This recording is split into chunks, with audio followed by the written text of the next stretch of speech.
In this lesson, we will discuss the construction of aircraft's fuselage, wings, and tailplane. There are three main types of fuselage construction in use. First, there is the truss or framework type, which is generally used for light, non-pressurized aircraft. Then there is monocoque, which is only rarely used.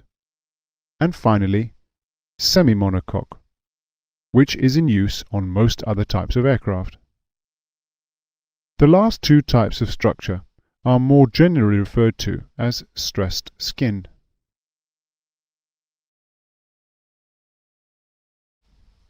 The framework or truss consists of light gauge steel tubes welded together to form a space frame of triangular shape to give the most rigid of geometric forms.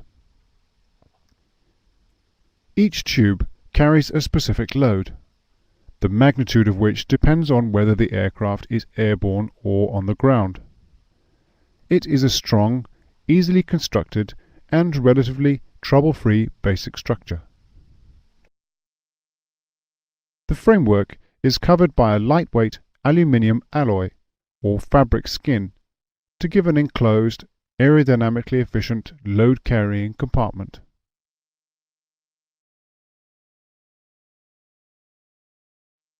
Monocoque is a French word meaning single shell. In a monocoque structure, all the loads are taken by the stressed skin, with just light internal frames or formers to give the required shape. Sandwich construction, which is a honeycomb core with a skin of aluminium alloy or composite material such as glass reinforced plastic or carbon fiber reinforced plastic, can be used to provide rigidity and strength. However, even slight damage to the skin can seriously weaken the structure. To be a true monocoque, the structure would have no apertures in it at all. But for practical purposes, they have to be provided for access and maintenance. The apertures need to be reinforced so that the integrity of the structure is maintained. Once the aircraft doors are closed and all the hatches and access panels are fitted, the fuselage is, to all intents and purposes, a monocoque structure.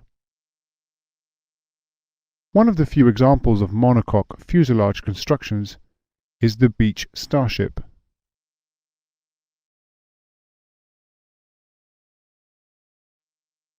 As aircraft became larger and the air loads greater, the pure monocoque structure was found not to be strong enough. Additional structural members, known as stringers or stiffeners, and longerons are added to run lengthwise along the fuselage, joining the frames together. The light alloy skin is then attached to the frames and stringers by riveting or adhesive bonding. Stringers stiffen the skin and assist the sheet materials to carry loads along their length. On pressurized aircraft, they take some of the strain caused by the pressurization and convert it into tensile stress. Longerons are more substantial than stringers and are fitted where extra strength is needed, such as for the seat rails in passenger aircraft. When cutouts are made to stress skin structures, for example to provide access panels, doors or windows, or when repairs are required to damaged areas, reinforcement in the form of doublers or backing plates is required around the cutout. If the skin is machined from solid metal, then that part around the cutouts is left thicker than the rest to provide the required reinforcement.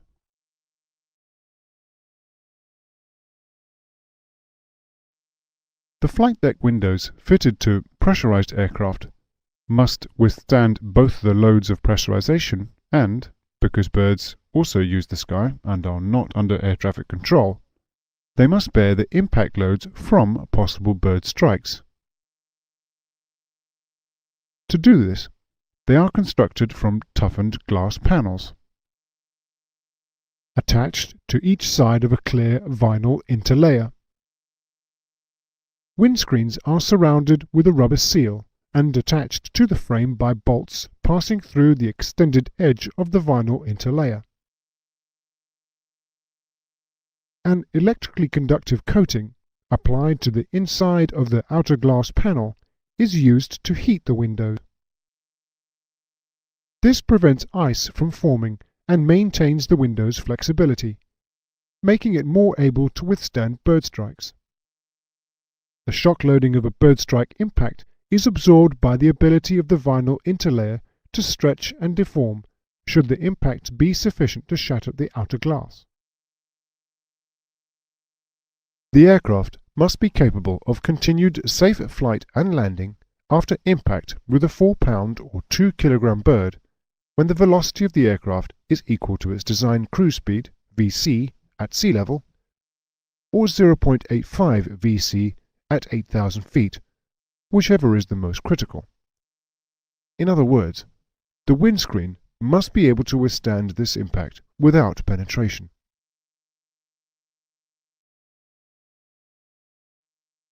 The vertical and horizontal angles of the windscreen are specified so that each pilot has a sufficiently extensive, clear and undistorted view to be able to safely perform any maneuvers within the operating range of the aircraft.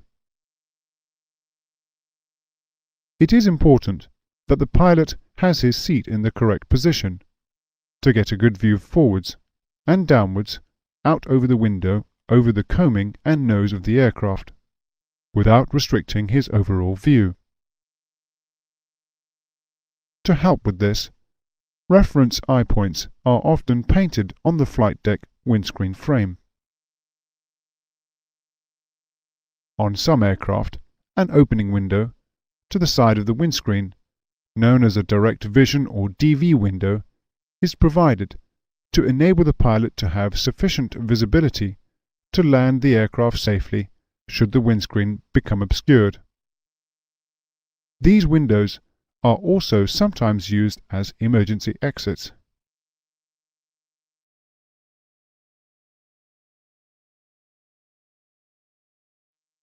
Passenger cabin windows are designed to be fail-safe and normally have 2 panes of acrylic plastic mounted in an airtight rubber seal fitted into a metal window frame. The inner and outer panes are each individually capable of taking the full cabin pressurization load, so if one pane fails, the other will prevent loss of cabin pressure.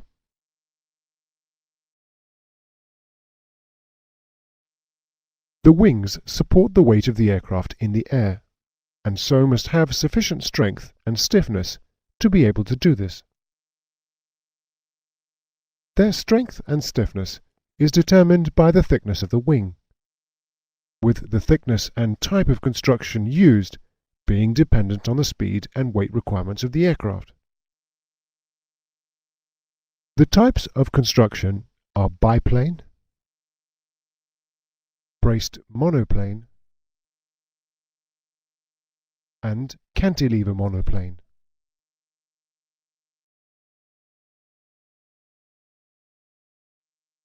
Very few biplanes fly at more than 200 knots in level flight, so the air loads are low, which means that a truss-type design, which is covered in fabric, is satisfactory. The wing spars, interplane struts,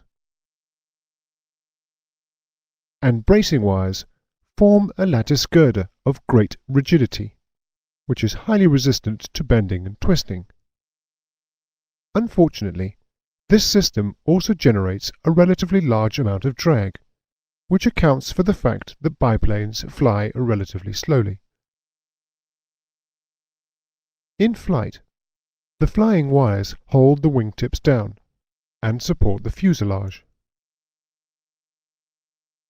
On the ground, tension in the landing wires supports the wings.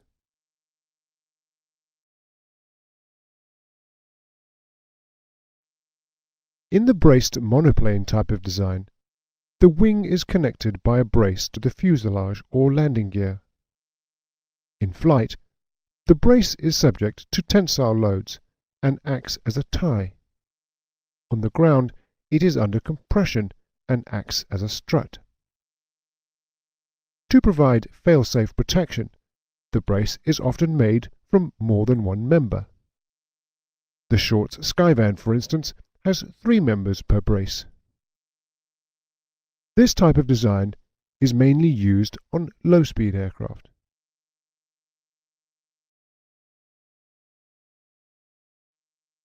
Now we will look at cantilever wings, the design used by most modern airliners.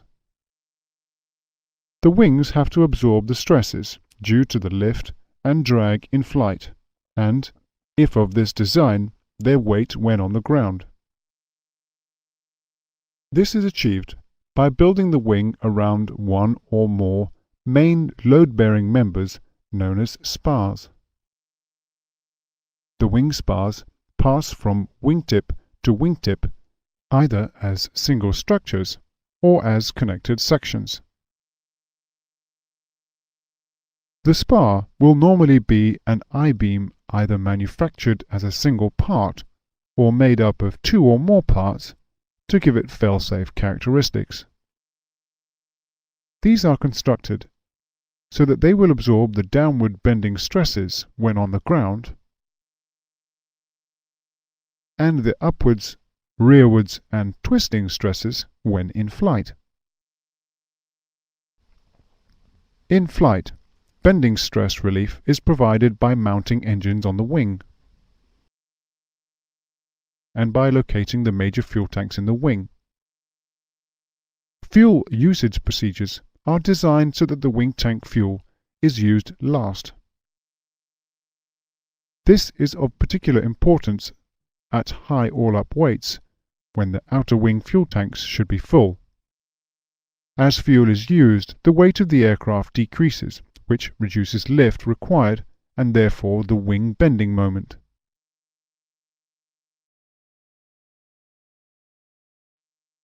The wing may be of a single spar, twin or multi-spar construction. A conventional structure would consist of front and rear spars, stringers, and ribs, with the metal skin attached to them to form a torsion box. The torsion box functions as a beam, but is considerably lighter than a solid beam of the same size, without losing much strength.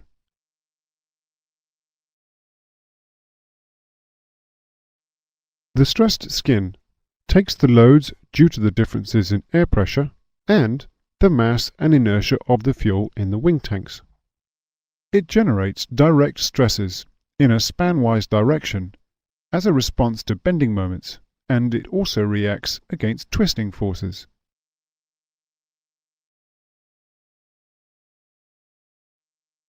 Stringers are span-wise members which give the wing rigidity by stiffening the skin in compression. In most modern aircraft, they are formed by machining integral ridges into the skin.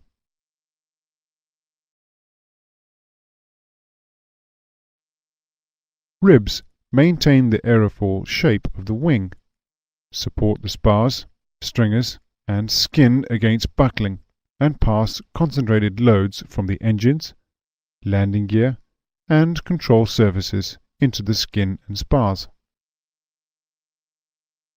Ribs often have lightening holes cut into them. As well as reducing the weight of the structure, these holes are usually flanged to help stiffen the rib.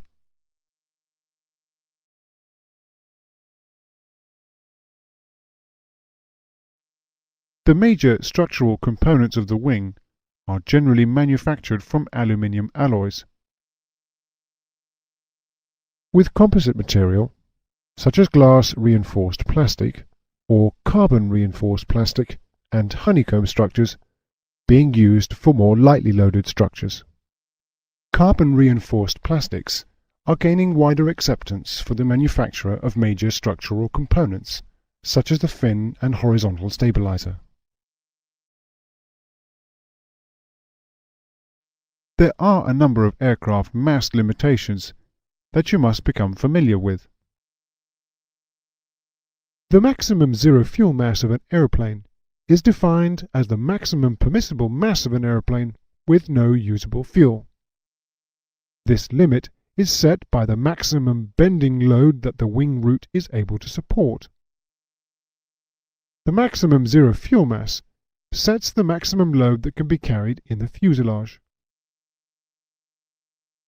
Fuel added to the wing will not increase the wing bending load. In fact, it will reduce it. Maximum structural takeoff mass is the maximum permissible total aeroplane mass at the start of the takeoff run. Maximum structural taxi mass is the maximum mass of the aeroplane at the commencement of taxi. This is sometimes also referred to as the maximum ramp mass. Maximum structural landing mass is the maximum permissible total aeroplane mass on landing in normal circumstances.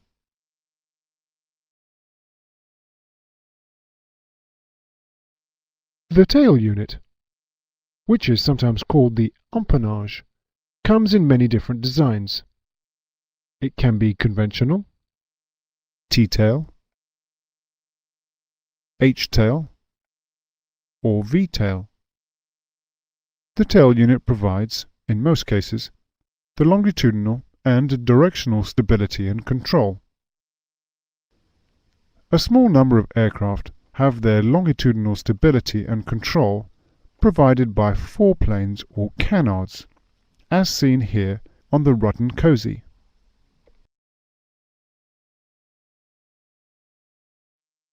The horizontal surfaces, which are known as the tailplane or horizontal stabilizer, provide longitudinal stability by generating upwards or downwards forces as required.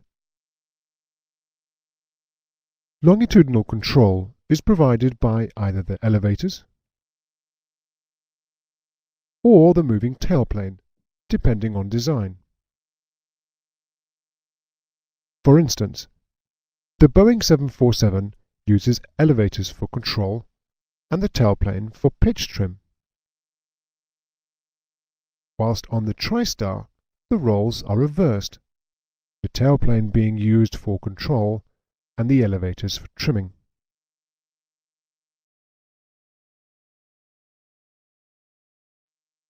The vertical surfaces, the vertical stabilizer or fin, generate sideways forces as required to provide stability about the normal axis. Directional control is provided by the rudder. The operation of these flying controls is fully covered in the Flight Controls series of lessons.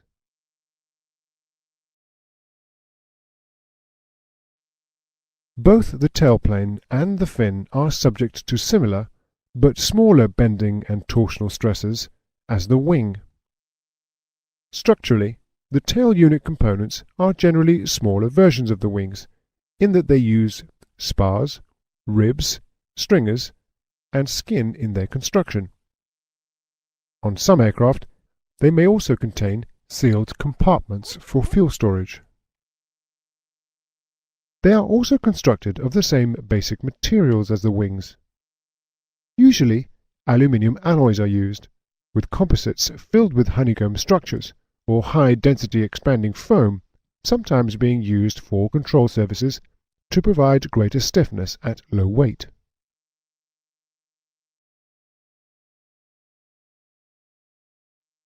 Aerodynamic flutter is the rapid and uncontrolled oscillation of a flight control, or the surface to which it's attached, which occurs as a result of an unbalanced surface. A full aerodynamic explanation can be found in the Principles of Flight series of lessons. Flutter is caused by the interaction of aerodynamic torsion and bending forces, inertial forces, and the elastic properties of the surface or structure. It can lead to catastrophic failure of the structure. Flutter must not occur within the normal flight operating envelope of the aircraft. Flutter can be prevented by mass balancing control surfaces to alter the moment of inertia of the surface and therefore the period of vibration. This can be achieved by positioning balance weights forward of the control surface hinge line to move the control surface center of gravity closer to the hinge line. Flutter of the wings can be prevented by using the engines as mass balance. This is done by mounting them on pylons forward of the wing leading edge. The fact that an aircraft is poorly maintained, particularly in respect to excessive control surface backlash or flexibility, may mean that flutter will occur at speeds below the limit airspeed.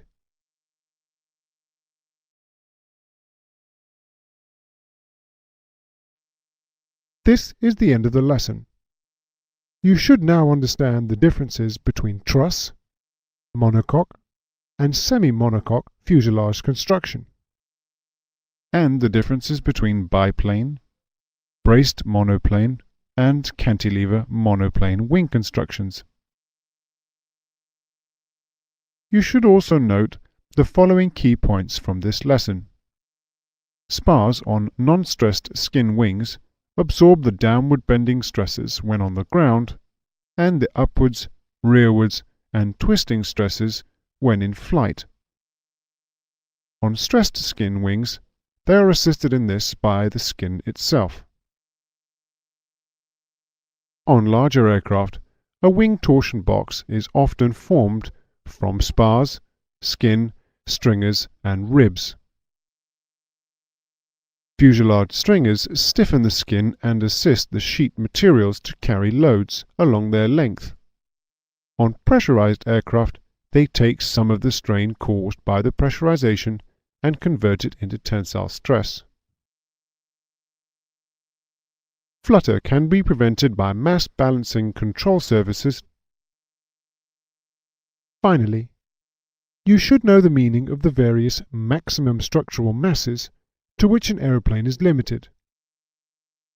Remember that the maximum zero fuel mass of an aircraft limits the bending moment at the wing root, while allowing the maximum load to be carried.